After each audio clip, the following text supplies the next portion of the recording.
In our study of the Gospel of Matthew, we find ourselves in chapter 13. And in this chapter, Matthew gives us parables. Parables are a means by which Jesus is teaching the people of his day, but also teaching us today. Matthew chapter 13 and looking at verse 11. I will be reading out of the New Jerusalem Bible.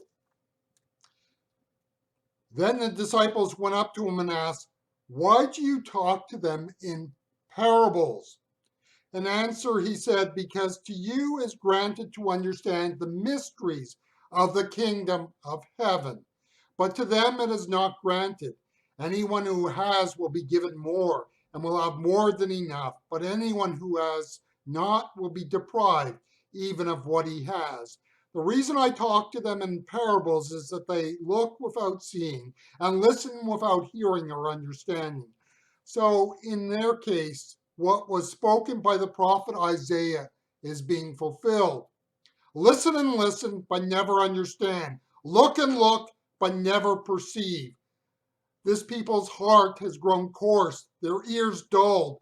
They have shut their eyes tight to avoid using their eyes to see, their ears to hear, their heart to understand, changing their ways and being healed by me. There are people who express the desire to live a good and long life. They want to live life as long as possible. Now, let us ask ourselves, is that always a good thing?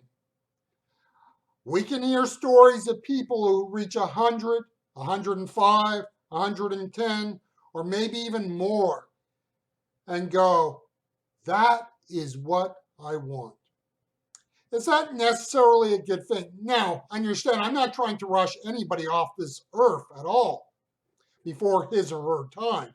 What I am saying is that for people who live this long, there is a loneliness in it.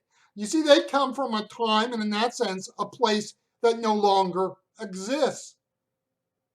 Who is out there who can understand what it was like for that person to be a teenager or to be drafted to fight the Nazis in Europe? It is hard to talk to people of something that is not real to them. Jesus says in our passage that the parables he uses to speak of the kingdom of God. The parables not only speak of that, but also speak in a way that people do not understand. The reason that many do not understand, well, it is because the parables are talking of a spiritual reality. You see, the parables have an obscure quality about them because they speak of a reality that people do not experience. Jesus is saying that parables are used to speak of the kingdom of God, but for those who live outside the kingdom, it does not make any sense. In that way, it is like the centenarian trying to talk to a world that is beyond our ability to relate to. How can I relate to what a person 100, 110 experienced as a child? It's a totally different world. One of the problems for the church in every age is to live out the values of the Christian faith. Now, let us be clear. There was only one person who fulfilled perfectly the requirements of righteousness, and for this he was crucified. We understand that we will not be perfect this side of eternity. When that is said, the church can at times be indistinguishable in values from the world around us, including the Enlightenment and forward, so say approximately 1750s of the Common Era to the present, we have had the rise of reason and the role of rationality in Western thought and discussion.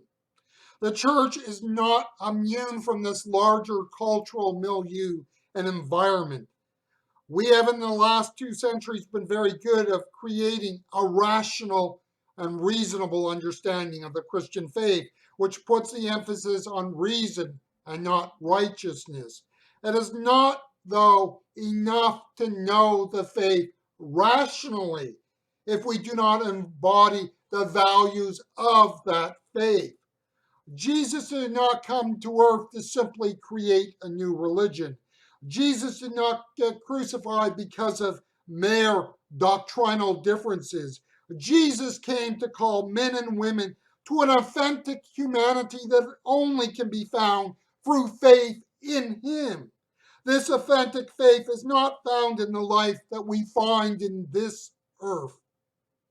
Jesus, through the use of the parables, was hinting at what would be a future sense, but also a sense that must be lived even as we anticipate the coming of the kingdom of God and all of its fullness. The parables tell us of a world that we do not know of, where love and righteousness will be. Is it any wonder that in a sinful, depraved, and selfish world that people cannot understand what Jesus is talking about in these parables?